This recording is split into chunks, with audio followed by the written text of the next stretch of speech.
ಈ ರಾಜಕೀಯ ಕ್ಷೇತ್ರ ಅಂದರೆ ಬಚ್ಚಲು ಮನೆ ಇದ್ದಂಗೆ. ಇಲ್ಲಿ ಬೀಳೋ ಚಾನ್ಸ್ ಹೆಚ್ಚಿರ್ತದೆ, ಏಳೋ ಚಾನ್ಸ್ ಬಹಳ ಕಡಿಮೆ ಇರ್ತದೆ. ಸುಶೀಲನ್ ಜಗದ್ದೇನ ನಮ್ಮ ಬ್ರಹ್ಮವೇತ್ ಅಂಥೇಳಿ, ನಮ್ಮ ನಡತೆ ಶೀಲದಿಂದಲೇ ಜಗತ್ತನ್ನು ಗೆಲ್ಲಬೇಕನ್ನೋದೇ ನನ್ನ ಇಚ್ಛೆ ಇದೆ. ಬರ್ರಿ ಬೀಗ್ರ, ಊಟ ಮಾಡೋಣ. ಬಾಳ್ ಮಂದಾಗ್ಲಿ ತಗೋರಿ. ನಿಮ್ಮ ಬಾಯಾರಿಕೆಯಿಂದ ಹಂಗ ಆಗ್ಲೇವಾ?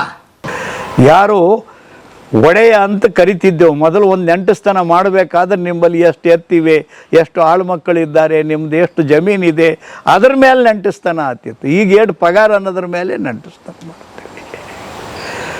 ಆಮೇಲೆ ಇನ್ನೊಂದು, ದುಡಿಯೋದೇ ದೊಡ್ಡವರಾಗಬೇಕು ಅನ್ನೋದು ಬಂದುಬಿಟ್ಟಿದೆ. ವಾಮ ಮಾರ್ಗದಿಂದಲೇ ಎಲ್ಲರೂ ಮೇಲೆ ಹೋಗ್ಬೇಕಂತಾರೆ. ಈ ವಾಮ ಮಾರ್ಗ ತಾತ್ಕಾಲಿಕ ಸುಖ ಕೊಡ್ತದೆ, 100 ವರ್ಷ ಸುಖ ಕೊಡ್ಬೋದು. ಮುಂದೆ ಈ ದೇಶವನ್ನು ಮತ್ತೆ ಒಂದು ಹೊಸ ರೀತಿಯ ಗುಲಾಮ್ಗಿರಿಗೆ ತಳ್ಳಲ್ಪಡುತ್ತದೆ. ಅವತ್ತಿನಂಗೆ ಬ್ರಿಟಿಷರು ಬರಲಿಕ್ಕಿಲ್ಲ, ಆದರೆ ಬೇರೆ ಬೇರೆ ರೀತಿಯ ಆರ್ಥಿಕ ಗುಲಾಮ್ಗಿರಿಯಿಂದ ಈ ದೇಶ ಮತ್ತೆ ಹೊರಗೆ ಬರಲಿಕ್ಕಾಗಲಾರ್ದಂಥ ಸ್ಥಿತಿಗೆ ಬರ್ತದೆ. ಅದಕ್ಕಾಗಿ ದುಡಿಮೆ ಸತ್ತು ಹೋಗಿದೆ. ಆತ್ಮ ಹಳ್ಳಿಯಲ್ಲಿ ಅಂತೀವಿ, ಹಳ್ಳಿಯಲ್ಲಿ ಯಾರೂ ಇಲ್ಲ. ಕೃಷಿ ಈ ದೇಶದ ಮುಖ್ಯ ಕಾಯಕ ಅಂತೀವಿ, ಅದು ಮಾಡಲಿಕ್ಕೆ ಯಾರೂ ತಯಾರಿಲ್ಲ. ಮಾಡೋನಿಗೆ ಮರ್ಯಾದೆ ಇಲ್ಲ, ಜ್ಞಾನಕ್ಕಾಗಿ ಶಿಕ್ಷಣ ಇಲ್ಲ. ಇವು ನಾನು ಕಂಡಿರ್ತಕ್ಕಂಥ ಇಡೀ ಭಾರತಕ್ಕೆ ಅಂಟಿಕೊಂಡಿರ್ತಕ್ಕಂಥ ರೋಗಗಳು. ಕಾಯಕದ ಮಾತಾಡ್ತೇವೆ, ಶರಣರ ಭೂಮಿಯಲ್ಲಿ ಕುಳಿತು ವಾಮ ಕಾಯಕದ ಮುಖಾಂತರ ದೊಡ್ಡವರಾಗಬೇಕು ಅಂತ ಕನಸು ಕಾಣುತ್ತೇವೆ. ಇದು ಬಸವಣ್ಣನವರಿಗೆ ಮಾಡುವ ಅಪಮಾನ. ನಾವು ನಮ್ಮ ಇಡೀ ಚಿಂತನೆ ಬದಲಾಯಿಸಬೇಕು. ಮತ್ತೆ ಮತ್ತೆ ನಿಮಗೆ ಒತ್ತಿ ಹೇಳ್ತೇನೆ, ದಯಮಾಡಿ ರಾಜಕೀಯ ನಾಯಕರು ಆದರ್ಶ ಇವತ್ತಿನ ಕಾಲದಲ್ಲಿ ಆಗಲಿಕ್ಕೆ ಸಾಧ್ಯ ಇಲ್ಲ. ಅವತ್ತು ಸತ್ಯ ಹರಿಶ್ಚಂದ್ರ ಒಂದು ಸತ್ಯಕ್ಕಾಗಿ ಏನೇನು ಕಷ್ಟಪಟ್ಟ, ಹಾಗೆ ಯಾರಾದರೂ ಇದ್ದಾರ ಇವತ್ತು ರಾಜಕೀಯ ನಾಯಕರು? ಇದು ಇವತ್ತಿನ ಕಾಲದಲ್ಲಿ ನಾನು ಕಂಡಿರೋದು ಹೇಗಪ್ಪ ಅಂದ್ರೆ, ಯಾವಾಗಾರ ಒಂದು 100 ವರ್ಷದಲ್ಲಿ 10 ವರ್ಷ ಒಳ್ಳೆಯವ್ರ ಕೈಯಲ್ಲಿ ಅಧಿಕಾರ ಇರ್ತದೆ. ಅದು ಯಾಕಂದರೆ ಗಾಡಿ ಪೂರಾ ಪಟ್ರಿ ಬಿಟ್ಟು ಆಕ್ಸಿಡೆಂಟ್ ಆಗಿರ್ತದೆ. ಅವಾಗ ಮ್ಯಾಗ ಏರ್ಸೋ ಮುಂದೆ ಯಾವನಿಗಾರೋ ಒಬ್ಬ ಇಂಜನ್ ಮಾಡ್ತಾರೆ.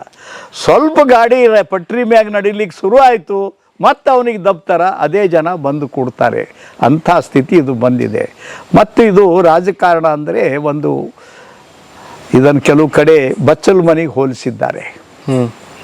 ಮನುಷ್ಯ ರೋಡಿನ ಮ್ಯಾಗೂ ಜಾರ್ಕೊಂಡು ಬೀಳ್ಬೋದು ಚಲೋ ರಸ್ತೆ ಮೇಲೆ, ಆದರೆ ಬಚ್ಚಲು ಮನೆಯಲ್ಲಿ ಹಾಸುಗಟ್ಟಿರ್ತದೆ, ಗಂಗಳ ತೆಂಬಿಗೆ ಉದ್ದಿರ್ತೀವಿ, ಸಾಬೂನು ಹಚ್ಚಿ ಬಟ್ಟೆ ಒಗೆದಿರ್ತೀವಿ, ಅದರಲ್ಲಿ ಯಾವಾಗ ಬೇಕಾದಾಗ ಬೀಳ್ಬೋದು. ಹಾಗೆಯೇ ಈ ರಾಜಕೀಯ ಕ್ಷೇತ್ರ ಅಂದರೆ ಬಚ್ಚಲು ಮನೆ ಇದ್ದಂಗೆ. ಇಲ್ಲಿ ಬೀಳೋ ಚಾನ್ಸ್ ಹೆಚ್ಚಿರ್ತದೆ, ಏಳೋ ಚಾನ್ಸ್ ಬಹಳ ಕಡಿಮೆ ಇರ್ತದೆ. ಅದಕ್ಕಾಗಿ ನಾನು ರಾಜಕಾರಣಿಗಳನ್ನು ನಾನು ಬೇಯೋದಿಲ್ಲ, ಆದರೆ ಬಚ್ಚಲು ಮನೆ ಇದೆಯಪ್ಪ, ಜಾಗರೂಕವಾಗಿರಿ, ನಿಮ್ಮತನವನ್ನು ಕಾಪಾಡಿಕೊಳ್ಳಿ ಅನ್ನುವ ಮಾತನ್ನು ಮಾತ್ರ ನಾನು ರಾಜಕಾರಣಿಗಳಿಗೆ ಹೇಳಲಿಕ್ಕೆ ಇಚ್ಛೆಪಡ್ತೇನೆ.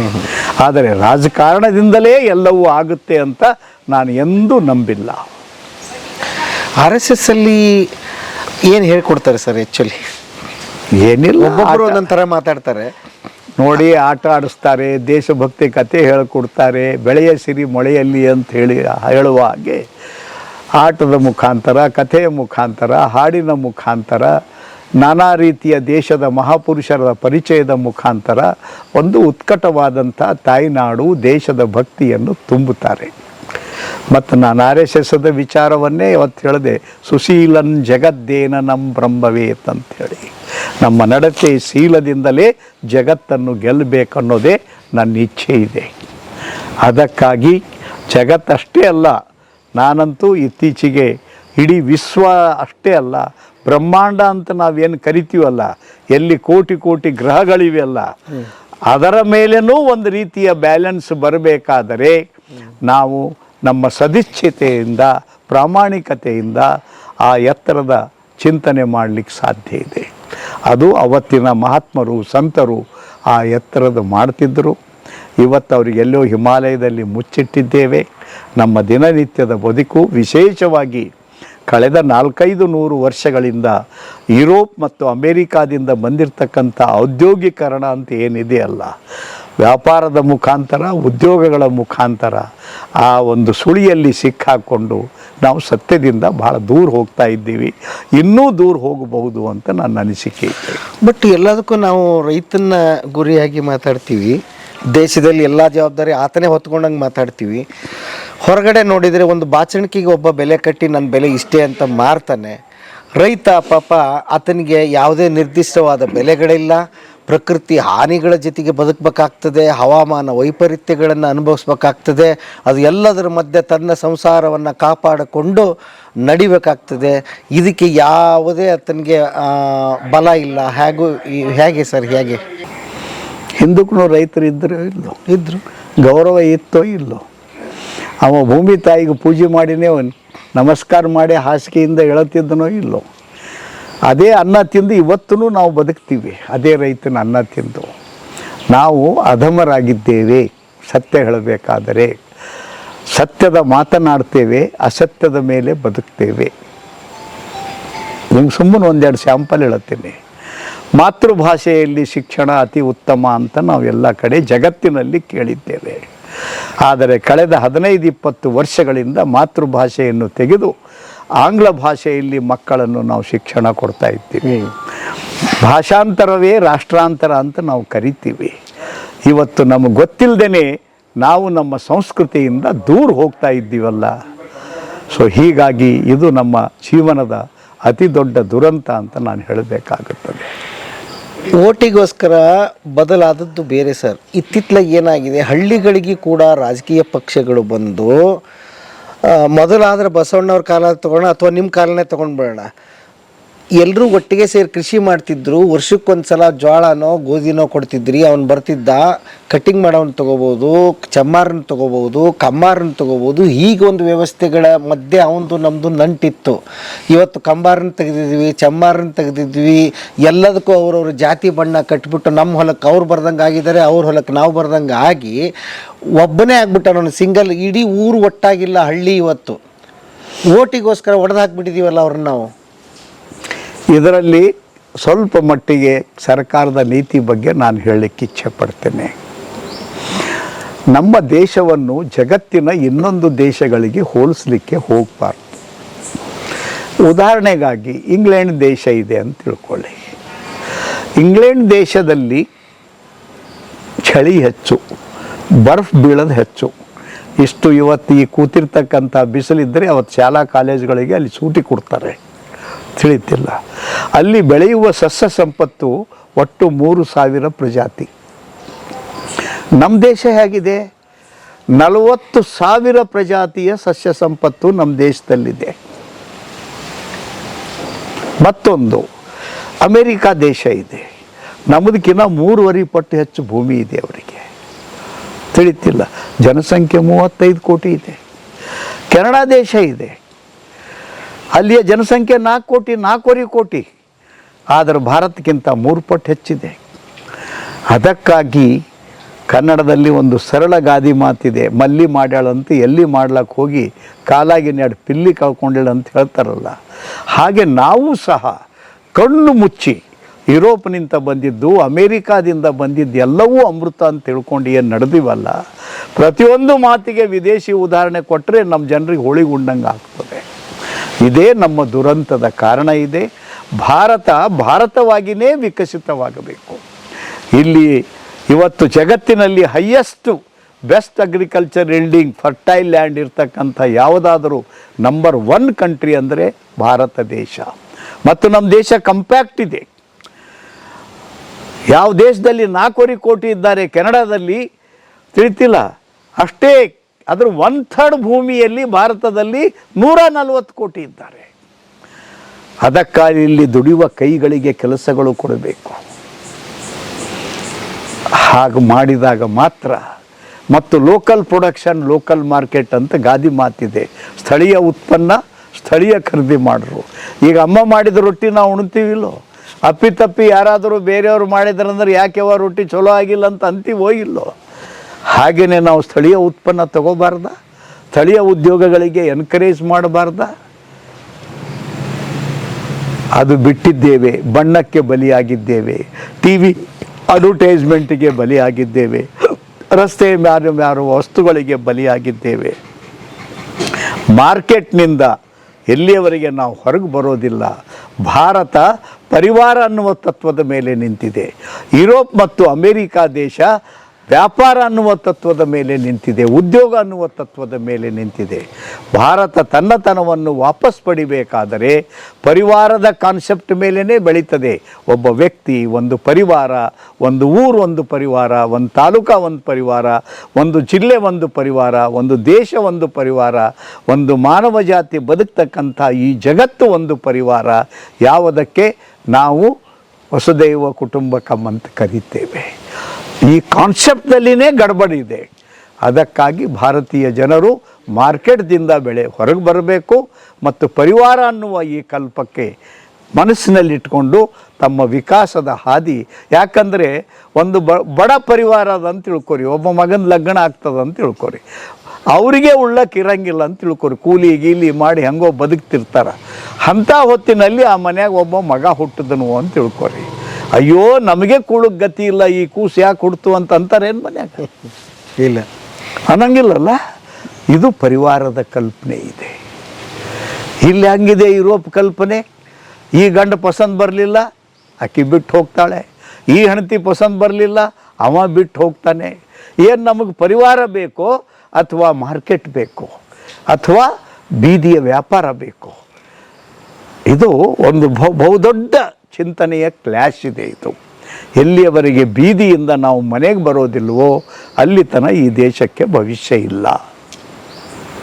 ಗುಲ್ಬರ್ಗ, ಬೀದರ ಈ ಪ್ರದೇಶದಲ್ಲಿ ಏನು ಬದಲಾವಣೆ ಮಾಡಬೇಕು ಅಂತ ಅನಿಸ್ತು ನಿಮಗೆ? ಮೊದಲು ಶುರುವಿನಲ್ಲಿ ಒಂದು ಕನಸಿತ್ತಲ್ಲ ನಿಮ್ಮದು, ಹೇಗದು ಬಂತು ಅಂತ ನೋಡಿ. ಮೊದಲು ಇದನ್ನು ಹಿಂದುಳಿದ ಪ್ರದೇಶ ಕೇಳಿ ಕೇಳಿ ಕೇಳಿ ಒಂದು ರೀತಿ ಅಪಮಾನ ಅಂತ ನನಗೆ ಅನ್ನಿಸ್ತಿತ್ತು. ಸೊ ನನ್ನದೇ ರೀತಿಯಲ್ಲಿ ನಾನು MLC ಇದ್ದಾಗ ಒಂದು ಮೆಮೊರಡಮ್ ಕೊಟ್ಟು ಕೇಸಿ ಸರ್ಕಾರ ಮಟ್ಟದಲ್ಲಿ ಹೇಗಾಗಬೇಕು ಅಂತ, ನೀವು ಹೆಂಗೆ ಮೊದಲು ಸರ್ಕಾರ ಅಂದ್ರಲ್ಲ, ಹಂಗೆ ನಾನು ಸರ್ಕಾರಕ್ಕೆ ವಿನಂತಿ ಮಾಡ್ತೆ. ಇಲ್ಲಿ ಒಂದು ಗಾದೆ ಮಾತು ಬರೆದಿದೆ ನಿಮ್ಮ ಹಿಂದ್ಗಡೆ, ದೃಷ್ಟಿ ಬದಲಾದರೆ ಸೃಷ್ಟಿ ಬದಲಾಗುತ್ತದೆ ಅಂತೇಳಿ. ಮೇನ್ ದೋಷ ನಮ್ಮಲ್ಲಿ ಬಂದಿರೋದಂದರೆ ನಮ್ಮ ವಿಚಾರ ದಾರಿದ್ರ್ಯತೆ ಅಂತ ನಾನು ಹೇಳಲಿಕ್ಕೆ ಇಚ್ಛಪಡ್ತೇನೆ. ಮನುಷ್ಯ ಎಷ್ಟು ಕ್ಷುಲ್ಲಕ ವಿಚಾರ ಮಾಡ್ತಾನೋ ಅಷ್ಟು ಸಣ್ಣವನಾಗ್ತಾನೆ, ಎಷ್ಟು ದೊಡ್ಡ ವಿಚಾರ ಮಾಡ್ತಾನೆ ಅಷ್ಟು ದೊಡ್ಡವನಾಗ್ತಾನೆ. ನಮ್ಮ ಹಣೆಬರ ಹೇಗಾಗಿತ್ತಂತಂದರೆ, ನಾನು ಇಲ್ಲೊಂದು ಫಸ್ಟ್ ಟೈಮ್ 25 ವರ್ಷದ ಹಿಂದೆ ಲೋಕಸಭಾ ಸದಸ್ಯನಾದಾಗ ಇಲ್ಲೊಂದು ಸರ್ಕಾರಿ ಗರ್ಲ್ಸ್ ಹೈಸ್ಕೂಲ್ ಅಂತಿದ್ದು ಜೂನಿಯರ್ ಕಾಲೇಜ್ ಇದೆ. ಅಲ್ಲಿ ಒಂದು ಹಾಲ್ನಲ್ಲಿ 800 ಹುಡುಗಿಯರು ಕೂತಿದ್ದರು. ನಾ ಬೋರ್ಡ್ ಮೇಲೆ ಬರೆದೆ, Hyderabad Karnataka dash dash dash ಅಂತ ಬರೆದೆ. ಮಕ್ಕಳೇ, ಬಿಟ್ಟ ಜಾಗವನ್ನು ತುಂಬಿ ಅಂದರೆ 800 ಹುಡುಗಿಯರು ಒಕ್ಕೊರಲಿನಿಂದ ಕೈಗೆತ್ತಿ ಹೇಳಿದ್ರು, ಹಿಂದುಳಿದ ಪ್ರದೇಶ ಅಂತ ಹೇಳಿಸಿ.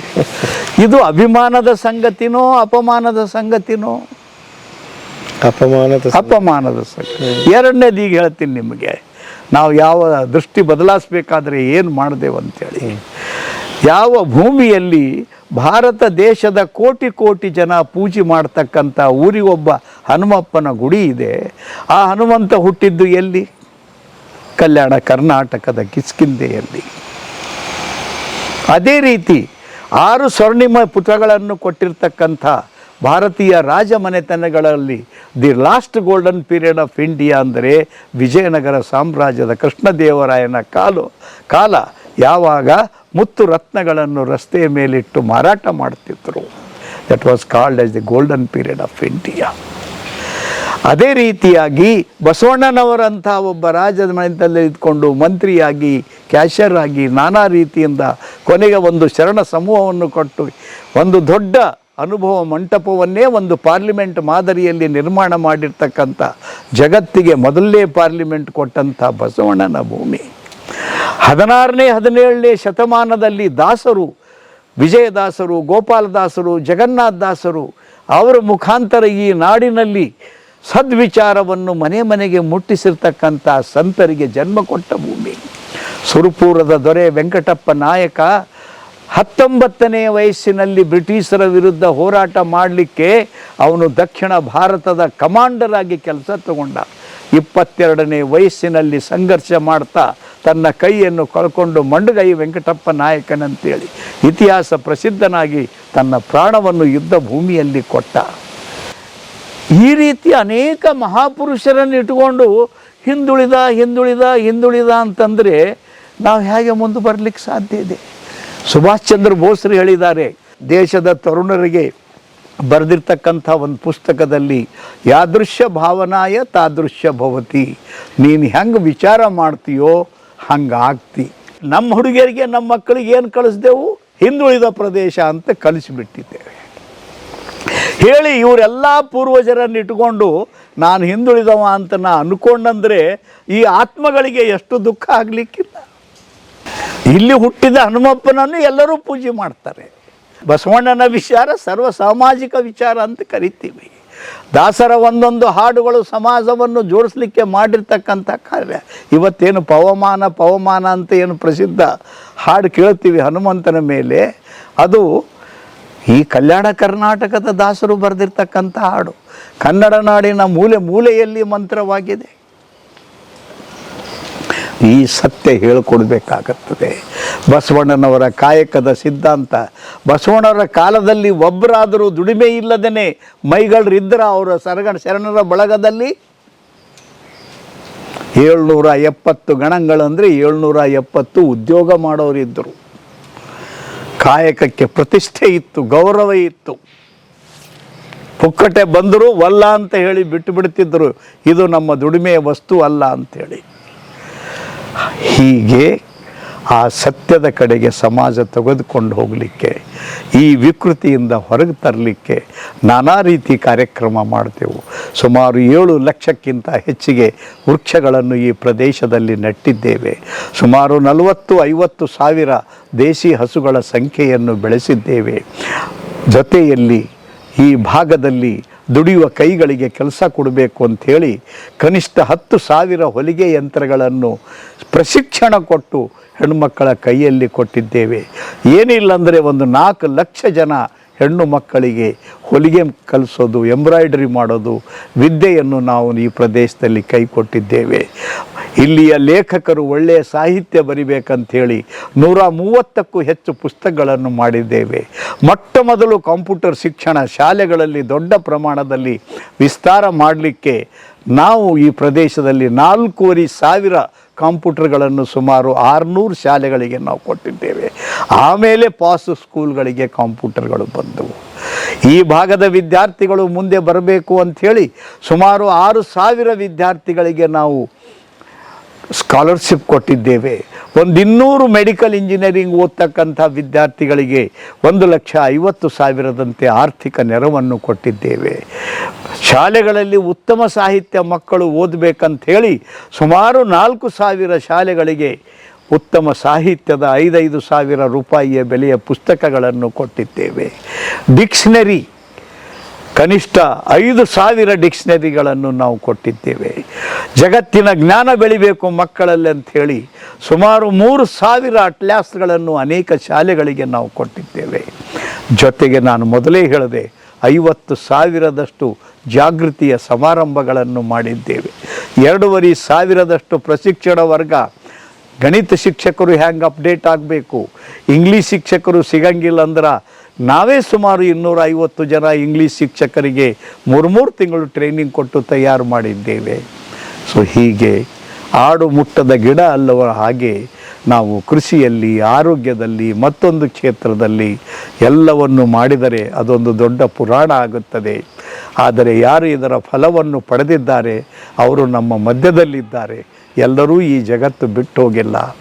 ಆ ಪುಣ್ಯದ ಫಲವೇ ಇವತ್ತು ಕಲ್ಯಾಣ ಕರ್ನಾಟಕ ಅಂತ ತಲೆ ಎತ್ತಿ ನಿಲ್ತಾ ಇದೆ. ಇವತ್ತು ಬಸವ ಕಲ್ಯಾಣ ಬರುವ ಕೆಲವೇ ದಿನಗಳಲ್ಲಿ ತನ್ನ ವೈಭವವನ್ನು ಪಡ್ಕೊಂಡು ಮತ್ತೆ ಮೇಲಕ್ಕೆ ಬರುತ್ತದೆ.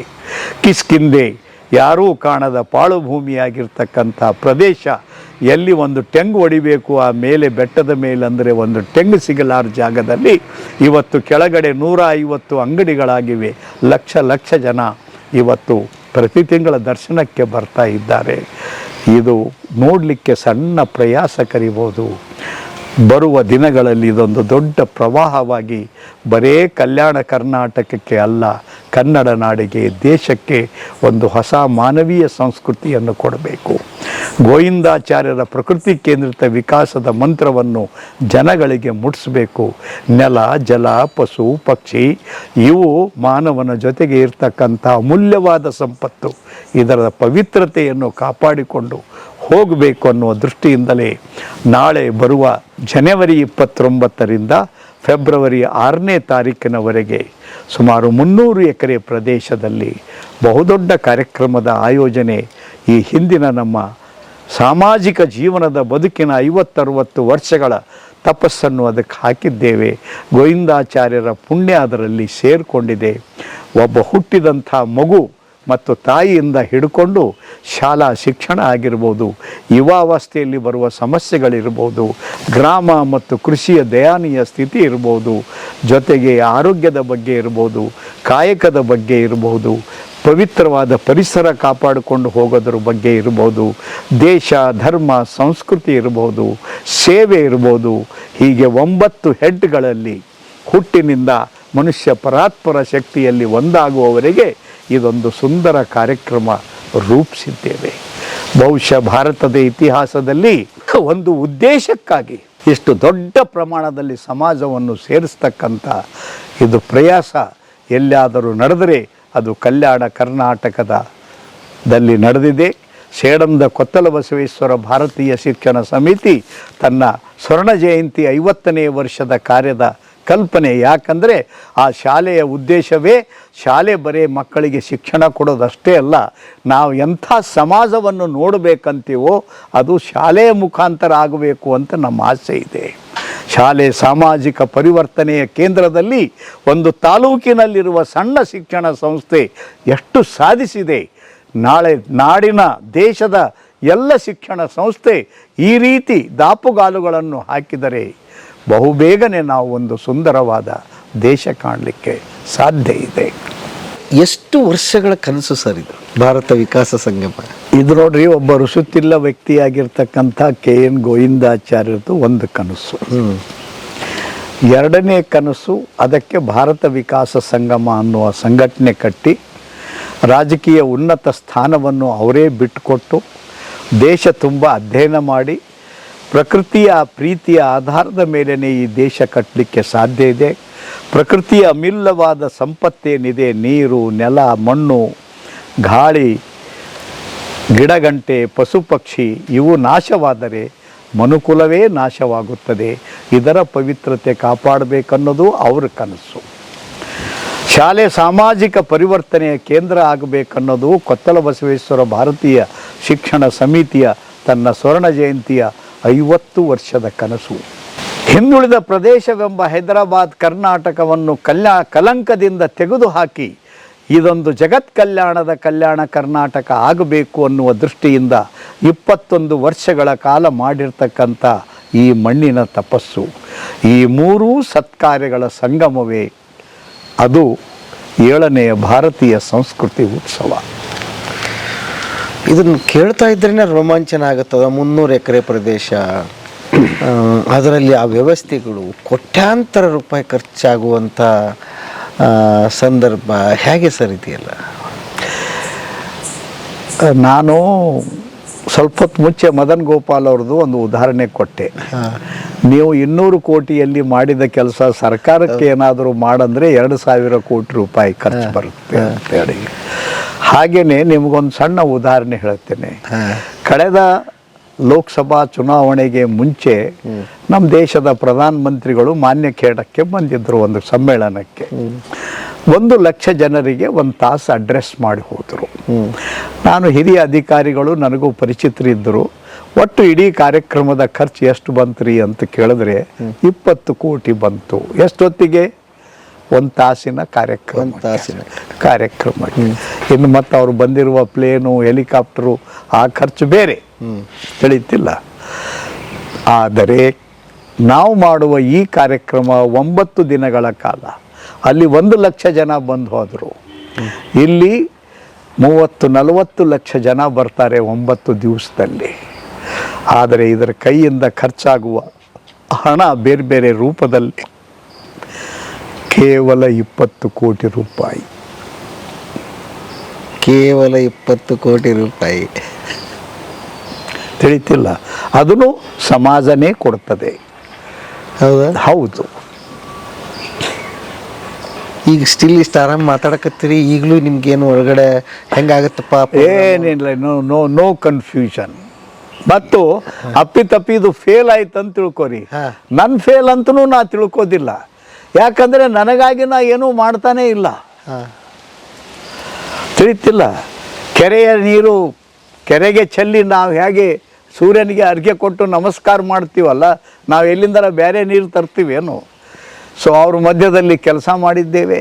ಯಾರೋ ಜೋಳ ಕೊಡ್ತಾರೆ, ಯಾರೋ ಅಕ್ಕಿ ಕೊಡ್ತಾರೆ, ಯಾರೋ ರೊಟ್ಟಿ ಮಾಡಿ ಕಳಿಸ್ತಾರೆ, ಯಾರೋ ಒಂದಿಷ್ಟು ದುಡ್ಡು ಕೊಡ್ತಾರೆ, ಯಾವುದೋ ಶಿಕ್ಷಣ ಸಂಸ್ಥೆಯವರು ದಾನ ಕೊಡ್ತಾರೆ. ನಮಗೆ ಸ್ವಾಮಿಗಳು ಮೊದಲು ಮಾಡಿ ದಾನ ಕೊಟ್ಟಿದ್ದಾರೆ. ಹಾರ್ಕೂಡು ಶ್ರೀಗಳು 5 ಲಕ್ಷ ರೂಪಾಯಿ ದಾನ ಕೊಟ್ಟಿದ್ದಾರೆ.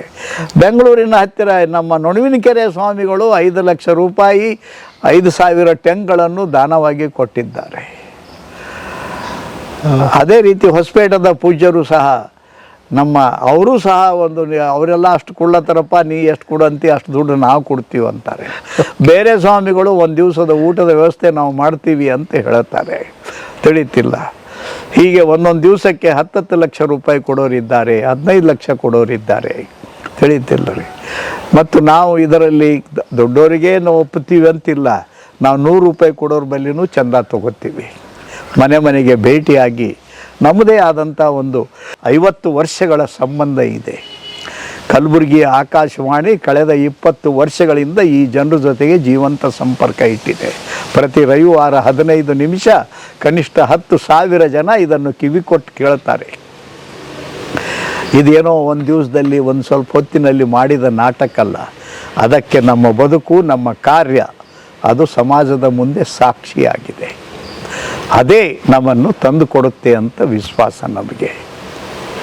ಮತ್ತು ಪರಮಪೂಜ್ಯ ಸಿದ್ದೇಶ್ವರ ಸ್ವಾಮಿಗಳು ನಮಗೆ ಬಹುದೊಡ್ಡ ಆಶೀರ್ವಾದ ಅವರು ಮಾಡಿದ್ದಾರೆ. ಇದಕ್ಕೂ ಮುಂಚೆ ನಾವು ಈ ಭಾಗದಲ್ಲಿ ಏನೇ ಮಾಡಬೇಕಾದರೆ ಒಂದು ಸಲ ಅವ್ರ ಮುಂದೆ ನಾವು ವಿನಂತಿ ಮಾಡ್ತಿದ್ದೆವು ಮತ್ತು ಅವರು ಹೇಳಿದಂತೆಯೇ ನಡೀತಾ ಇದ್ದೆವು. ಇವತ್ತು ಬಸವ ಕಲ್ಯಾಣದ ವಿಕಾಸದ ಕಾರ್ಯಕ್ರಮ ತೊಗೊಂಡಿದ್ದೇವೆ ಅಂದರೆ ಅದು ಅವ್ರದ್ದೇ ಆಶೀರ್ವಾದ ಇದೆ. ಇವತ್ತು ಕಲ್ಯಾಣ ಕರ್ನಾಟಕ ಹೆಸರಿಡಬೇಕಾದ್ರೂ ಸಿದ್ದೇಶ್ವರ ಸ್ವಾಮಿಗಳು. ನಾನು ಹೇಳಿದೆ ಕರ್ನಾಟಕ ಇಡಬೇಕಾದ್ರೆ ನಮ್ಮ ಗೋರೂರು ಚನ್ನಬಸಪ್ಪನವರಿಗೆ, ಚಿದಾನಂದ ಮೂರ್ತಿಯವರಿಗೆ ನಾ ಹೇಳಿದೆ ಇಡೀ ಕರ್ನಾಟಕವೇ ಕಲ್ಯಾಣ ಕರ್ನಾಟಕ ಆಗಬೇಕು, ಮತ್ತು ನಮಗೆ ಯಾಕೆ ಸಣ್ಣದು ಮಾಡ್ತೀರಿ ಅಂತ. ಆದರೆ ಸಿದ್ದೇಶ್ವರ ಸ್ವಾಮಿಗಳು ಏನು ಹೇಳಿದ್ರು, ಅಪ್ಪ ನೀವು ಏನು ಹೈದರಾಬಾದ್ ಕರ್ನಾಟಕ ಅಂತ ಹೆಸರಿಟ್ಕೊಂಡ್ರಿ, ತೆಲಂಗಾಣ ರಾಜ್ಯ ಆಯಿತು, ಅವರೇ ಹೈದರಾಬಾದ್ ರಾಜ್ಯ ಅಂತ ಹೆಸರು ಇಟ್ಕೊಂಡಿಲ್ಲ, ಮತ್ತು ನಿಮ್ಮಲ್ಲಿ ಹೈದರಾಬಾದಿನೂ ಇಲ್ಲ, ಹೈದರಾಬಾದ್ ಹೆಸರು ಯಾಕೆ ಇಟ್ಕೊಂಡಿರಿ, ನಿಮಗೇನು ದರಿದ್ರತನ ಬಡ್ದದ ಅಂದಾಗ ಆವಾಗ ನಾವು ಕಲ್ಯಾಣ ಕರ್ನಾಟಕ ಅಂತ ಅವ್ರ ಇಚ್ಛೆ ಮೇರೆಗೆ ಹೆಸರಿಟ್ಟಿದ್ದೇವೆ. ಇವತ್ತು ಅದರದ್ದು ಎಷ್ಟು ದೊಡ್ಡ ಡಿಪೆಂಡೆಂಟ್ ನಮಗೆ ಸಿಕ್ಕಿದೆ ಇವತ್ತು ಕಣ್ಣಾರೆ ನಾವು ನೋಡ್ತಾ ಇದ್ದೀವಿ. ಯಾರ ಬಾಯಿಂದಲೂ ಈಗ ಹಿಂದುಳಿದವರು ಅನ್ನೋ ಶಬ್ದನೇ ಬರೋಂಗಿಲ್ಲ. ಇದಕ್ಕಿಂತ ದೊಡ್ಡ ಸಾಧನೆ ಏನಿದೆ? ಓಕೆ. ಎಷ್ಟು ಜನರ ತಂಡ ಇದು ಕೆಲಸ ಮಾಡ್ತಿದೆ ಸರ್? ಇದು ಎಲ್ಲ ತಾಲೂಕುಗಳಲ್ಲಿ ನಮ್ಮ ಕಾರ್ಯಕರ್ತರಿದ್ದಾರೆ, ಜಿಲ್ಲಾ ಮಟ್ಟದಲ್ಲಿ ಕಾರ್ಯಕರ್ತರಿದ್ದಾರೆ. ಇಲ್ಲಿ ಗುಲ್ಬರ್ಗ ಕೇಂದ್ರ ಇದೆ, ಸೇಡಂ ಕೊತ್ತಲ ಬಸವೇಶ್ವರ ಭಾರತೀಯ ಶಿಕ್ಷಣ ಸಮಿತಿ ಒಂದು ಕೇಂದ್ರ ಇದೆ. ನಿಶ್ಚಿತ ಇದಕ್ಕೆ ಒಂದು ಸೀಡ್ ಮನಿ ಬೇಕಾಗುತ್ತದೆ. ನಮ್ಮ ಶಿಕ್ಷಣ ಸಂಸ್ಥೆಗಳಿಂದ ನಮ್ಮದೆಲ್ಲ ಅನುಕೂಲತೆಯನ್ನು ಉಚಿತವಾಗಿ ನಾವು ಕೊಡ್ತೇವೆ. ಜೊತೆಗೆ ಕಳೆದ 15-20 ವರ್ಷಗಳಿಂದ ನಾವು ಏನೂ ಇಲ್ಲ ಅಂದರೆ ಪ್ರತಿ ವರ್ಷ ಈ ಸತ್ಕಾರ್ಯಕ್ಕಾಗಿ ಜನರಿಂದ ದುಡ್ಡನ್ನು ಪಡೆದು ನಾವೊಂದು 20-25 ಲಕ್ಷ ರೂಪಾಯಿ ಸೀಡ್ ಮನಿ ನಮ್ಮ ಕೈಯಿಂದ ಹಾಕ್ತೀವಿ. ಈ ಸೀಡ್ ಮನಿ ಆಧಾರದ ಮೇಲೆ 250 ಕೋಟಿ ರೂಪಾಯಿ ಕೆಲಸ ಆಗಿದೆ. ತಿಳಿತಿಲ್ರಿ? ಓಕೆ. ಇದು ಭಾಳ ಮಂದಿಗೆ ಇದರದ ಆಳ ತಿಳ್ಕೊಳ್ಳಿಕ್ಕೆ ಆಗಂಗಿಲ್ಲ. ಯಾಕಂದರೆ ಒಂದು ಸಲ ಬಿಜಾಪುರದಲ್ಲಿ ನಮ್ಮದು ಇದೇ ರೀತಿಯ 5ನೇ ಭಾರತೀಯ ಸಂಸ್ಕೃತಿ ಉತ್ಸವ ನಡೆದಾಗ ಬಾಂಬೆ ವಿಶ್ವವಿದ್ಯಾಲಯ, ಯಾವ ವಿಶ್ವವಿದ್ಯಾಲಯದಲ್ಲಿ ಸರ್ದಾರ್ ಪಟೇಲರು ಓದಿದ್ರು, ಅಲ್ಲಿಯ ಒಬ್ಬ ಪ್ರೊಫೆಸರ್ ಬಂದಿದ್ದರು, ಸುಬ್ರಹ್ಮಣ್ಯ ಅಂತ ಹೇಳಿ ಕೇಸಿ. ಅವರು ಮೊದಲನೇ ದಿವಸ ಕಾರ್ಯಕ್ರಮ ಅತಿಥಿಯಾಗಿ ಹೋಗಬೇಕಾಗಿತ್ತು, ಮತ್ತೆ 2 ದಿನ ಉಳ್ಕೊಂಡ್ರು. ಪ್ರತಿನಿತ್ಯ ನನಗೆ ಬಂದು ಕೇಳ್ತಿದ್ದರು ಅವರು, ಬಸವರಾಜ್ ಪಾಟೀಲ್ ಜಿ, ರಾತ್ರಿ 10 ಆದ್ಮ್ಯಾಗ ಇಲ್ಲಿ ಯಾರೂ ಇರಂಗಿಲ್ಲ, ಮುಂಜಾನೆ 9 ಆದ್ಮೇಲೆ ಸಮುದ್ರ ಬಂದಂಗೆ ಬರ್ತಾರೆ ಜನ, ಹೆಂಗೆ ಬರ್ತಾರ, ಯಾರು ಕರ್ಕೊಂಡು ಬಂದರು, ಎಲ್ಲಿಂದ ಬರ್ಲತ್ತರು? ಯಾಕಂದರೆ ಒಂದು ರಾಜಕೀಯ ಸಭೆಗೆ ಜನ ಕರ್ಕೊಂಡು ಹೋಗಬೇಕಾದ್ರೆ ನಾನು ಹೇಳಿದ್ನಲ್ಲ, 1 ತಾಸಿನ ಕಾರ್ಯಕ್ರಮಕ್ಕೆ ಏಟು ಖರ್ಚು ಬಂತು ಅಂತ ಹೇಳಿಕೆಸಿ. ಇದನ್ನು ನೀವು ಅವತ್ತು ಬನ್ನಿ, ಪ್ರತ್ಯಕ್ಷ ದರ್ಶನ ನೋಡಿ.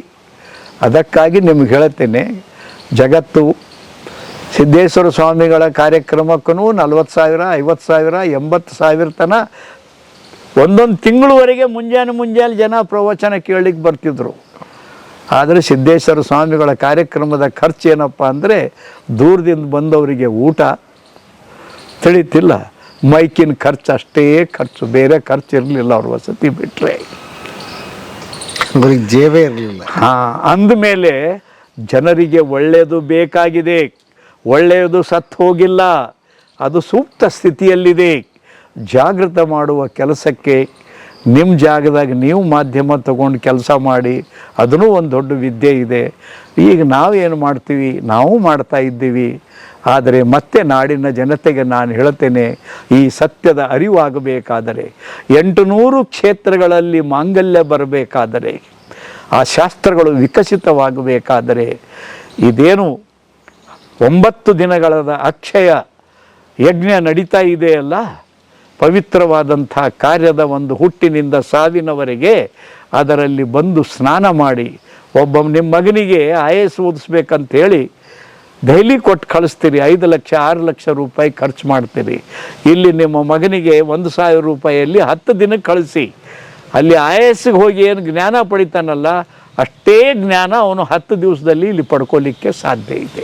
ಆ ಥರದ ಸಿಸ್ಟಮ್ ಇದೆ. ಹುಡುಗರು ಬರ್ಬೋದು, 10 ದಿವಸ ಇರ್ಬೋದು. ಅಂಥವರಿಗೆ 1,000 ಇದೆ. ಅಂದರೆ ಸೇಡಂದಿಂದ ಕಾರ್ಯಕ್ರಮ ಜಾಗಕ್ಕೆ ನಾವೇ ಬಸ್ಸಿನಲ್ಲಿ ಕರ್ಕೊಂಡು ಬಂದು ಹೋಗ್ತೀವಿ. ಅವ್ರಿಗೆ ಊಟ ವಸತಿ ಕೊಡ್ತೇವೆ, ಉಪಹಾರ ಕೊಡ್ತೇವೆ, ಚಹಾ ಕೊಡ್ತೇವೆ, ಕಾರ್ಯಕ್ರಮ ಜಾಗದಲ್ಲಿ 2 ಹೊತ್ತು ಊಟ ಕೊಡ್ತೇವೆ. 10 ದಿವಸವೂ ಇಲ್ಲೇ ನೋಡ್ಕೊತೀವಿ. 10 ದಿವಸ ಅಲ್ಲಿ ಎಷ್ಟೇ ಜನ ಬರಲೆಕ್ಕ ಎಲ್ಲರಿಗೆ ಉಚಿತವಾದಂಥ ಪ್ರಸಾದ ಇರುತ್ತದೆ.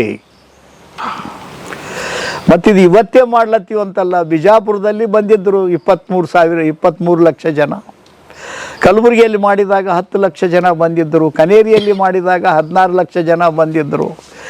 ನಮಗಿದೇನು ಹೊಸ ಅನುಭವ ಅಲ್ಲ, ಅದಕ್ಕೆ ನೀವೇನು ಆಶ್ಚರ್ಯದಿಂದ ಚಿಂತೆ ಮಾಡಬೇಡಿ, ಬಂದು ಆನಂದ ಪಡ್ರಿ. ಗೆಳೆಯರೇ, ಇನ್ನೊಂದು ಖುಷಿ ವಿಚಾರ ಏನಂದ್ರೆ, ಆಲ್ರೆಡಿ ನೀವು ಅವ್ರ ಪರಿಚಯ ಇದೆ, ಇಲ್ಲಿ ಅನಾಯಾಸವಾಗಿ ಸಿಕ್ಕಿದ್ದಾರೆ. ಮಹೇಶ್ ಮಸಾಲ್ ಸರ್ ಅಂತ. ಈ ಕಾರ್ಯಕ್ರಮದ ಬಗ್ಗೆ ಅವರು ಕೂಡ ಸುಮಾರು ವರ್ಷಗಳಿಂದ ಕೆಲಸ ಮಾಡ್ತಿದ್ದಾರೆ. ಹಾಗಾಗಿ ಅವ್ರ ಅನುಭವ ಕೇಳೋಣ ಹೇಗಿದೆ ಅಂತ. ಸರ್ ನಮಸ್ತೆ. ಸರ್ ನಮಸ್ಕಾರ. ಅನಾಯಾಸವಾಗಿ ಸಿಕ್ಕರು ಕೂಡ ಅದ್ಭುತ, ಖುಷಿ ಆಯ್ತು ನನಗಂತೂ. ಭಾಳ ದಿವಸ ಆಯ್ತು ನೀವು ಮಾತಾಡಿ.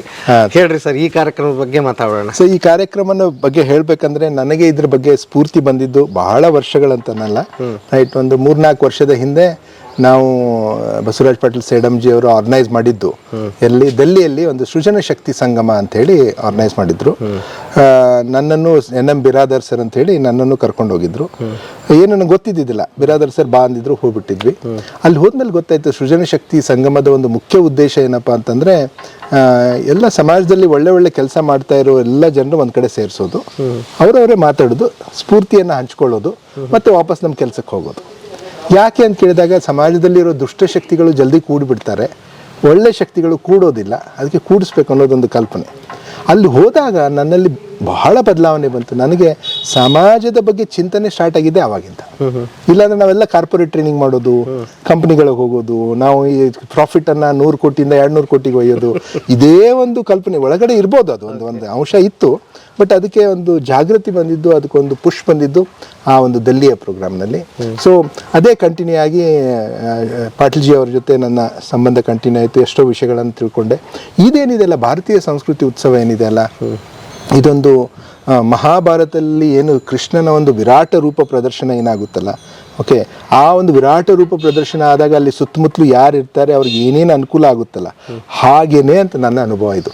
ಯಾಕಂದ್ರೆ 10 ದಿವಸದಲ್ಲಿ ಆಲ್ಮೋಸ್ಟ್ 40 ಲಕ್ಷ ಜನ ಬರ್ತಾರೆ ಇದನ್ನ ವೀಕ್ಷಿಸ್ಲಿಕ್ಕೆ. ಇದೊಂದು ಸಣ್ಣ ಕುಂಭಮೇಳ ಇದ್ದಂಗೆ. ಅದೇ ಸಮಯದಲ್ಲಿ ಅಲ್ಲಿ ಪ್ರಯಾಗ್ರಾಜ್ನಲ್ಲಿ ಕುಂಭಮೇಳ ಸ್ಟಾರ್ಟ್ ಆಗಿರುತ್ತೆ. ಅಲ್ಲಿ ಕೋಟಿಗಟ್ಟಲೆ ಜನ, ಇಲ್ಲಿ 40 ಲಕ್ಷ ಜನ ಬರ್ತಾರೆ. ಆ ಒಂದು 40 ಲಕ್ಷ ಜನ ಬರೋದ್ರ ಯಾಕಪ್ಪ ಬರ್ತಾರೆ ಅಂದರೆ, ಅಲ್ಲಿ ಬರೋ ಎಲ್ಲ ಶ್ರೇಷ್ಠ ವ್ಯಕ್ತಿಗಳು. ನಾವು ಯಾರನ್ನ ಜೀವನದಲ್ಲಿ ನೋಡಬೇಕು, ಅವ್ರ ಹತ್ರ ಕೂತ್ಕೊಳ್ಬೇಕು, ಅವ್ರೊಂದು ಜೊತೆ ಮಾತಾಡಬೇಕು, ಅವ್ರು ನೋಡಿ ಆದರೂ ಸ್ಫೂರ್ತಿ ಪಡಬೇಕಂತ ಏನಿದಾರಲ್ಲ, ಓಕೆ, ಒಂದು 50 ಜನ ಪದ್ಮಶ್ರೀ ಮತ್ತು ಪದ್ಮಭೂಷಣ ತೊಗೊಂಡವರು, ಅಂದರೆ ಅವರು ಬೇರೆ ಬೇರೆ ಕ್ಷೇತ್ರಗಳಲ್ಲಿ ಕೆಲಸ ಮಾಡಿದವರು, ಅವರೆಲ್ಲನೂ ಸೇರ್ತಾ ಇದ್ದಾರೆ. ಓಕೆ, ನಾಡಿನ ಶ್ರೇಷ್ಠ ವ್ಯಕ್ತಿಗಳು, ಲೈಕ್ ಈಗ ನಮ್ಮ ಕಳೆದ ಪ್ರೆಸಿಡೆಂಟ್ ಏನಿದ್ರು, ರಾಮನಾಥ್ ಕೋವಿಂದ್ ಅವರೇನಿದ್ರು, ನಿತಿನ್ ಗಡ್ಕರಿ ಅವರೇನಿದ್ರು, ಸುಧಾ ಮೂರ್ತಿ ಅವರೇನಿದ್ದಾರೆ, ವೀರೇಂದ್ರ ಹೆಗಡೆ ಅವರೇನಿದ್ದಾರೆ, ಲೈಕ್ ಹೀಗೆ ಸಾಮಾಜಿಕ ಕಾರ್ಯ ಇವರೆಲ್ಲರೂ ಒಂದು ಕಡೆ ಸೇರೋದಂದ್ರೆ ಹಬ್ಬ ಅಲ್ಲ ಸರ್ ಇದು. ಭಾರತೀಯ ಸಂಸ್ಕೃತಿಯನ್ನು ಉಳಿಸ್ಬೇಕು, ಅದನ್ನ ಬೆಳೆಸ್ಬೇಕು, ಆಮೇಲೆ ಒಳ್ಳೆಯವ್ರನ್ನೆಲ್ಲ ಒಂದು ಕಡೆ ಕೂಡಿಸ್ಬೇಕು ಅನ್ನೋ ಒಂದು ಸಂಕಲ್ಪನೆ ದೊಡ್ಡ ಸಂಕಲ್ಪ. ಅದು ನಮ್ಮನ್ನ ಒಂದು ಆ ಸಂಕಲ್ಪನೆ ನಮ್ಮ ಸಮೃದ್ಧಿ ಕಡೆ ಒಯ್ಯುತ್ತೆ. ಇವತ್ತೆಲ್ಲ ಸಂಪತ್ತಿನ ಬೆನ್ನತ್ತಿದ್ದೇವೆ, ಬಟ್ ಸಮೃದ್ಧಿ ಬೇಕಾಗಿದೆ. ಆ ಸಮೃದ್ಧಿ ಇದ್ರೆ ಸಂತೃಪ್ತಿ ಬಂದೇ ಬರುತ್ತೆ. ಸೊ ಆ ಒಂದು ಉದ್ದೇಶದಿಂದ ಇದು ಭಾರತೀಯ ಸಂಸ್ಕೃತಿ ಉತ್ಸವ ಜನವರಿ 29ರಿಂದ ಫೆಬ್ರವರಿ 6ರವರೆಗೆ. ನಂದೇನು ಅಂದರೆ, ನಾವು ನಿಮ್ಮ ವೀಕ್ಷಕರು ಏನಿದ್ದಾರೆ ನನ್ನ ಎಷ್ಟೊಂದು ವಿಡಿಯೋಸ್ ನೋಡಿದ್ದಾರೆ. ಈ ಒಂದು ಸಮಯದಲ್ಲಿ ತಾವು ಮಕ್ಕಳನ್ನ, ನಿಮ್ಮ ಮನೆಯವ್ರನ್ನ, ಓಕೆ, ಶಿಕ್ಷಕರು ಮತ್ತು ಸ್ಕೂಲ್ ಓನರ್ಸು ತಮ್ಮ ಯಾವುದೋ ಎಲ್ಲೆಲ್ಲೋ ನಾವು ಶಿಕ್ಷಣ ಒಂದು ಪ್ರವಾಸ ಅಂತ ಹೋಗ್ತೇವೆ, ಇದು ಒಂದು ದೊಡ್ಡ ಪ್ರವಾಸ. ಇದು ಇಲ್ಲಿ ಕರ್ಕೊಂಬಂದರೆ ಇಲ್ಲೆಲ್ಲ ವ್ಯವಸ್ಥೆ ಇದೆ. 300 ಎಕರೆಯಲ್ಲಿ ಆಗೋದದು, ಅಷ್ಟು ಜನ ಇರ್ತಾರೆ. ಏನು ಒಂದು ಕೆಲವೊಂದು ಟೈಮ್ ಶಿಕ್ಷಣ ಸಂಸ್ಥೆಗಳಿಗೆ ಒಂದು ಗಾಬರಿ ಇರುತ್ತೆ, ಏನಂದರೆ ಇಷ್ಟು ಜನರಲ್ಲಿ ಮಕ್ಕಳನ್ನ ಹೆಂಗೆ ಕರ್ಕೊಂಡು ಹೋಗೋದು ಅಂತ. ಇಲ್ಲ, ಪರ್ಫೆಕ್ಟಾಗಿ ವ್ಯವಸ್ಥೆ ಆಗಿದೆ. ಯಾಕಂದರೆ ಇದು 7ನೇದ್ದು. ಈ ತರದ ಕಾರ್ಯಕ್ರಮ ಮೊದಲಿಂದ ಕಲಬುರ್ಗಿ ಕಂಪು ಆಗಿದೆ, ಬಿಜಾಪುರದಲ್ಲಿ ಆಗಿದೆ, ರೈಟ್, ಇದು 7ನೇದ್ದು. ಸೊ ಇದನ್ನ ಮಾಡೋದೇನಿದೆ ಅಲ್ಲ, ಒಂದು ದೊಡ್ಡ ಏನು ಪ್ರಾಕ್ಟಿಕಲ್ ಆಗಿ ಅದನ್ನ ಏನು ಎಲ್ಲರಿಗೂ ಯಾರಿಗೂ ತೊಂದರೆ ಆಗ್ಲಾರ್ದಂಗೆ ಆಗುತ್ತೆ. ಕಳೆವಾಗೂ 1 ಲಕ್ಷ. ಲಾಸ್ಟ್ ಟೈಮ್ ಬಂದಾಗ ಏನು ಅಬ್ದುಲ್ ಕಲಾಂ ಅವ್ರು ಬಂದಿದ್ರು. ಅವ್ರಿಗೆ ಒಂದೇ ಒಂದು ಕನಸಿತ್ತಂತೆ, 1 ಲಕ್ಷ ಜನರ ಜೊತೆ ನಾ ಮಾತಾಡಬೇಕು ಅಂತ. ಅಂದ್ರೆ ನನ್ನ ಜೀವಮಾನದಲ್ಲಿ ನಾನು ಇದನ್ನ ಮುಗಿಸೋದ್ರಲ್ಲಿ 1 ಲಕ್ಷ ಯುವಕರ ಜೊತೆ ಮಾತಾಡಬೇಕು. ಅದಕ್ಕೆ ಅವ್ರು ಅಲ್ಲಿ ಮಾತಾಡ್ತಾ ಹೋಗ್ತಾ ಇದ್ರು. ಒಂದೇ ಸಭೆಯಲ್ಲಿ ಎಷ್ಟೋ ಲಕ್ಷ ಹುಡುಗರ ಜೊತೆ ಮಾತಾಡ್ಬಿಟ್ರು. ಸೊ ಅಂಥ ದೊಡ್ಡ ದೊಡ್ಡ ವ್ಯಕ್ತಿಗಳು ಇಲ್ಲಿ ಬರೋದ್ರಿಂದ ತಾವೆಲ್ಲರೂ ತಮ್ಮ ಮಕ್ಕಳನ್ನ, ಸ್ಟೂಡೆಂಟ್ಸ್ನ, ಟೀಚರ್ಸು, ಆಮೇಲೆ ಬಿಸ್ನೆಸ್ಮೆನ್ನು, ಯಾರು ಕೃಷಿ ಕ್ಷೇತ್ರದಲ್ಲಿ ಹೋಗ್ಬೇಕಂತಾರೆ, ಶಿಕ್ಷಣ ಕ್ಷೇತ್ರದಲ್ಲಿ ಹೋಗ್ಬೇಕಂತಾರೆ, ಅಷ್ಟು ಜನ ಸೇರಿರ್ತಾರೆ. ಆಮೇಲೆ ಪ್ರಾಯೋಗಿಕವಾಗಿ ಅದನ್ನು ಕಾರ್ಯರೂಪಕ್ಕೆ ತಂದು ಅದರಲ್ಲಿ ಸಾಧನೆ ಮಾಡಿ ಅದರಲ್ಲಿ ರಿಸಲ್ಟ್ ನೋಡಿ ಅದನ್ನು ಜಗತ್ತಿಗೆ ಹಂಚ್ತಾ ಇರೋರು ಅಲ್ಲಿ ಸಿಗ್ತಾರೆ. ಸುಮ್ಮನೆ ಮಾತಾಡಿ ಹೋಗೋರು ಸಿಗೋದಿಲ್ಲ. ಅವರೇ ಇರೋದು. ಸೊ ಅಂಥವ್ರ ಜೊತೆ ಸೇರೋದೇ ಒಂದು ಹಬ್ಬ ಅಲ್ಲ ಸರ್. ಸೊ ಅದಕ್ಕೆ ನಾನು ಇನ್ವೈಟ್ ಎಲ್ಲರೂ ಬರಬೇಕು ಭಾರತೀಯ ಸಂಸ್ಕೃತಿ ಉತ್ಸವಕ್ಕೆ ಅಂತ ನನ್ನದೊಂದು ಇಚ್ಛೆ ಅಷ್ಟೆ. ಅದು ಬಿಟ್ಟು ಮತ್ತೆ ಏನೇನು ಇರುತ್ತೆ ಸರ್ ಅಲ್ಲಿ? It is around 300 acres sir. Like 300 ಎಕರೆಯಲ್ಲಿ ಇಮ್ಯಾಜಿನ್ ಮಾಡ್ಬೋದಾ ಸರ್ ಇವತ್ತಿನ ಕಾಲದಲ್ಲಿ ಆ ರೈತರು ಎಷ್ಟು ದಿವಸದಿಂದ ಆ ಹೊಲವನ್ನು ಕೊಟ್ಬಿಟ್ಟಿದ್ದಾರೆ ಈಗ. ನಿಮ್ಮ ಹ್ಯಾಂಡ್ ಓವರ್ ಆಲ್ರೆಡಿ ಮತ್ತೆ ಮಾಡಿ ಅದೆಲ್ಲ ಸೆಟ್ ಮಾಡ್ಬೇಕಲ್ಲ ಸರ್. ಈಗ ಜನವರಿ ಬಂದ್ಬಿಡ್ತು. 300 ಎಕರೆಯಲ್ಲಿ ಎಷ್ಟು ಸ್ಟಾಲ್ಗಳಾಗಬೇಕು, ಎಷ್ಟು ಸೆಕ್ಷನ್ಗಳಾಗಬೇಕು. ಸೊ ಇದು ಒಂದು ದೊಡ್ಡ ಇದು ಸರ್ ಇದು. ಸೊ ಅಲ್ಲಿ ಏನೇನು ಸೆಕ್ಷನ್ಗಳಿರುತ್ತೆ? ಎಲ್ಲ ಕೃಷಿ ಇದೆ, ಶಿಕ್ಷಣ ಇದೆ, ಓಕೆ, ಮಕ್ಕಳ ಒಂದು ಪ್ರಪಂಚನೇ ಇದೆ. ಮಕ್ಕಳ ಬಗ್ಗೆ ತಿಳ್ಕೊಬೇಕು, ಮಕ್ಕಳ ಬಗ್ಗೆ ಯಾರ್ಯಾರು ಸಾಧನೆ ಮಾಡಿದ್ದಾರೆ, ಹೊಸ ಹೊಸ ಒಂದು ಏನು ತಂದಿದ್ದಾರೆ, ಅವೆಲ್ಲ ಒಂದು ಕಡೆ ಸಿಗ್ತವೆ. ಎಲ್ಲಕ್ಕಿಂತ ಹೆಚ್ಚಿಗೆ ಮೊದಲ ದಿವಸ ಕೈತುತ್ತಿನ ಊಟ ಅಂತ. ನಾವೆಲ್ಲ ನಿಮ್ ನೆನಪಿದೆ, ಅವನ ಕಡೆಯಿಂದ ಕೈತುತ್ತು ತಿಂದಿದ್ದೇವೆ. ಇವತ್ತು ಚಮಚೆ ಬಂದಿದ್ದಾವೆ. ಅದಕ್ಕೆ ಇಲ್ಲಿ ಲಕ್ಷ ಮಹಿಳೆಯರು ತಮ್ಮ ತಮ್ಮ ಮನೆಯಿಂದ ಊಟವನ್ನು ಕಟ್ಕೊಂಡು ಬಂದು ಎಲ್ಲಾ ಮಕ್ಕಳಿಗೆ ಅವತ್ತು ಊಟ ಮಾಡಿಸ್ತಾರೆ ಮೊದಲೇ ದಿವಸ. ಎಷ್ಟು ಚಂದ ಇದೆ ಇದು. ಇಂಥವೆಲ್ಲ ಅಂದ್ರೆ ಭಾರತೀಯ ಸಂಸ್ಕೃತಿ ಅಂದ್ರೆ ಹಂಗೆ ಬರ್ಬೇಕಲ್ಲ ಸರ್. ಸೊ ಇಲ್ಲಿ ಏನು ಬಹಳ ಅಂದ್ರೆ ಭಾರಿ ಒಂದು ಅದ್ಭುತ ಅಂದ್ರೆ ಇದು ಸಿದ್ದೇಶ್ವರ ಅಪ್ಪಗಳ ಒಂದು ಸಂಕಲ್ಪ, ಅವರ ಒಂದು ಆಶೀರ್ವಾದದಿಂದ ಇದಾಗ್ತಾ ಇರೋದು. ಅವ್ರು ಕನಸು ಕಂಡಿದ್ದು ಇದು, ಹಿಂಗೆ ಮಾಡಬೇಕು, ಹಿಂಗಾಗಬೇಕು ಅಂತ. ಬಸವರಾಜ್ ಪಾಟೀಲ್ ಸೈಡಮ್ಜಿ ಮತ್ತು ಗೋವಿಂದಾಚಾರ್ಯರು ಅದನ್ನು they are taking forward. Like so ಈ ಒಂದು ದೊಡ್ಡ ಸಂಕಲ್ಪ ಯಾತ್ರೆಯಲ್ಲಿ ನಾವೆಲ್ಲರೂ ಸೇರಿಕೊಂಡ್ರೆ ಭಾರತೀಯ ಸಂಸ್ಕೃತಿಯನ್ನು ಉಳಿಸ್ಬೋದು, ಬೆಳೆಸ್ಬೋದು. ಓಕೆ, ಗಳಿಸೋದಂತೂ ಏನಿಲ್ಲ, ಅದು ಸಿಕ್ಕಾಪಟ್ಟೆ ಗಳಿಸ್ಬಿಟ್ಟಿದ್ದೇವೆ ನಾವು. ಸಂಸ್ಕೃತಿ ಅಷ್ಟಿದೆ ನಮ್ಮಲ್ಲಿ, ಬಟ್ ಅದು ಕಳ್ಕೊಳ್ತಾ ಇದ್ದೇವೆ ಅಷ್ಟೇ. ಅದೇ. ಓಕೆ, ಈಗ ನೋಡ್ತಾ ಇರೋರು ಮತ್ತೇನಾದರೂ ಆ ಮಳಿಗೆಯಲ್ಲಿ ನಾವು ಭಾಗವಹಿಸ್ಬೋದಾ? ನಮ್ದು ಏನೋ ಪ್ರಾಡಕ್ಟ್ ಇದೆ ಅಥವಾ ನಮ್ದು ಏನೋ ಕೃಷಿಗೆ ಸಂಬಂಧಪಟ್ಟಿದೆ? ನಿಮಗೆ ಆ ನಂಬರ್ ಕೊಡ್ತೇನೆ. ಇವಾಗ ಯಾರು ಪರ್ಸನಲ್ ಆ ವ್ಯಕ್ತಿ ಇರ್ತಾರಲ್ಲ, ಆ ನಂಬರ್ನ ನೀವು ಅವ್ರಿಗೆ ಕೊಟ್ಬಿಟ್ರೆ ಅವ್ರ ಜೊತೆ ಮಾತಾಡಿದ್ರೆ ಆಗುತ್ತೆ. ಇನ್ನೂ ಒಂದಿಷ್ಟು ಗೊಂದಲ ಇದ್ದೇ ಇರುತ್ತೆ ಜನಕ್ಕೆ. 4 ಲಕ್ಷ ಜನ ಅಂದ್ರೆ ಎಲ್ಲಿ ಬಿಡಪ್ಪ, ವ್ಯವಸ್ಥೆ ಹೆಂಗಿರುತ್ತೋ ಏನೋ, ಅಲ್ಲಿ ಸರಿಯಾಗಿರುತ್ತೋ ಇಲ್ವೋ, ಯಾಕೆ ಬೇಕು ಅದು ಅಂತ ಡಿಸೈಡ್ ಇಲ್ಲ ಸರ್. ಇದು ನಮ್ಮ ಕಳೆದ ಇದು 7ನೇ ಭಾರತೀಯ ಸಂಸ್ಕೃತಿ ಉತ್ಸವ ಇರೋದ್ರಿಂದ, ಓಕೆ, ಎಲ್ಲಿ ಏನಾಗುತ್ತೆ, ಎಲ್ಲಿ ಬಹಳ ರಶ್ ಆಗುತ್ತೆ, ಅದಕ್ಕೆ 300 ಎಕರೆ ಇರೋದು. ಇದು 10 ಎಕರೆಯಲ್ಲಿ 4 ಲಕ್ಷ ಇಲ್ಲ 40 ಲಕ್ಷ ಬರ್ತಾರಂದ್ರೆ 300 ಎಕರೆಯಲ್ಲಿ ಡಿಸ್ಟ್ರಿಬ್ಯೂಟ್ ಆಗಿಬಿಡುತ್ತೆ ಸರ್. ಬೇರೆ ಬೇರೆ ದಿವಸ ಬೇರೆ ಬೇರೆ ಜನ ಬರ್ತಾರೆ. ಈಗ ಶಿಕ್ಷಣದ ದಿವಸ ಇದ್ದಾಗ ಎಲ್ಲ ಶಿಕ್ಷಕರು ಅವರೆಲ್ಲ ಬಂದಿರ್ತಾರೆ. ಹೌದಾ, ಯುವಕರ ದಿವಸ ಯುವಕರು ಬಂದಿರ್ತಾರೆ. ಬಟ್ ನೀವು ಯಾವಾಗಾದ್ರೂ ಬರ್ಬೋದು, ನೀವು ಯಾವುದಾದ್ರೂ ಅಟೆಂಡ್ ಆಗ್ಬೋದು ಅಲ್ಲೇನು ಮೇನ್ ಪ್ರೋಗ್ರಾಮ್ಸ್ಗೆ. ಯಾಕಂದ್ರೆ ಇವೆಲ್ಲ ಸ್ಟಾಲ್ಗಳು ಎಲ್ಲನೂ ಅವೈಲಬಲ್ ಇರ್ತವೆ. ಓಕೆ ಓಕೆ, ಏನು ತೊಂದರೆ ಇಲ್ಲ. Safety is the best thing. ಎಷ್ಟು ವರ್ಷಕ್ಕೊಂದ್ಸಲ ನಡೆಯುತ್ತೆ ಸರ್ ಇದು? ಹಾಗಾದ್ರೆ 7 ಆಗಿದೆ ಅಂದ್ರೆ 3 ವರ್ಷಕ್ಕೊಮ್ಮೆ ನಡೆಯೋದು. 3 ವರ್ಷಕ್ಕೊಮ್ಮೆ ಈ ಥರದ್ದು ಇದು ನಡೆಯುತ್ತೆ. ಹಂಗ ನಾವು ಭಾಗವಹಿಸೋರೆ ಪುಣ್ಯವಂತರು ಅಂತ ಹೇಳಿ. ನಾನಂತೂ ಪುಣ್ಯವಂತ ಸರ್. ಅಯ್ಯೋ, ಆ ಭಾಗ್ಯ ಈ ಸರ್ ಎಲ್ಲರಿಗೂ ಭಾಗ್ಯ ಸಿಗಬೇಕು ಅಂತ ನಮ್ದೊಂದು ಇಚ್ಛೆ. ಯಾಕಂದ್ರೆ ಸೇಡಮ್ಗೆ ಈ ಕನೆಕ್ಷನ್ ಅಂದ್ರೆ ತೆಲಂಗಾಣ ಇದೆ, ಮಹಾರಾಷ್ಟ್ರ ಇದೆ, ಅಲ್ಲಿಯವರೆಲ್ಲರೂ ಕೂಡಿ ಬರ್ತಾ ಇದ್ದಾರೆ. ಈ ಕರ್ನಾಟಕದ ಕನ್ನಡಿಗರು ಬಂದು ಅದ್ರಲ್ಲಿ ಬರ್ತಾರೆ ಆಸ್ ಇಟ್ ಈಸ್. ಮತ್ತೆ ಯಾರು ಗೊತ್ತಿರೋದಿಲ್ಲ ಭಾಳ. ಇದು ನಿಮ್ಮ ಚಾನಲ್ ಮುಖಾಂತರ ಅವ್ರಿಗೆಲ್ಲ ತಿಳಿತು ಹಿಂಗೊಂದು ಇದೇ ಆಗ್ತಾ ಇದೆ ಅಂತಂದ್ರೆ okay, they can definitely. Okay, ನಂದು ಇನ್ನೊಂದು ಪ್ರಶ್ನೆ ಸರ್ ಬಗ್ಗೆ ನೀವು ಹೇಳೋದಾದ್ರೆ, ಅವ್ರನ್ನ ಗಮನಿಸ್ದಂಗೆ ನೋಡ್ದಂಗೆ. ಬಸವರಾಜ್ ಪಾಟೀಲ್ ಸೇಡಂಜಿ ಅಂದ್ರೆ ಒಂದು ನಾನು ಸಾಧಕನೂ ಅಲ್ಲಿಗೆ ಬರೋಂಗಿಲ್ಲ.